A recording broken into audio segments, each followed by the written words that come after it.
अस्सलाम वालेकुम व्यूअर्स, मैं हूं समीना पाशा। उम्मीद है आप लोग खैरियत से होंगे। 2-3 बड़ी अहम खबरें जी आज आपसे शेयर करेंगे। सबसे पहले तो आपको बताएंगे कि जो हुकूमत ने नया एक्ट रिव्यू जजमेंट का एक्ट पास किया है ये क्या बला है, और सदर मुमलिकत आरिफ अलवी ने जो इसके ऊपर दस्तखत किए हैं वो कैसे कर दिए, और इससे कौन कौन बेनिफिशियरी होने जा रहा है, तो इसके ऊपर बात होगी।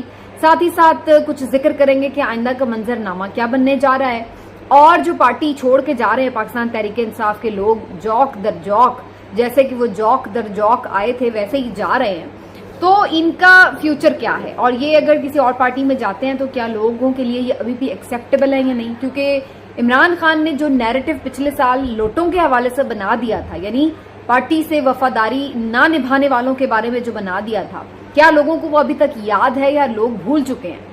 तो इस तरह कुछ इस कॉन्टेक्स्ट में बात करेंगे, खासतौर पर अबरारुल हक के हवाले से।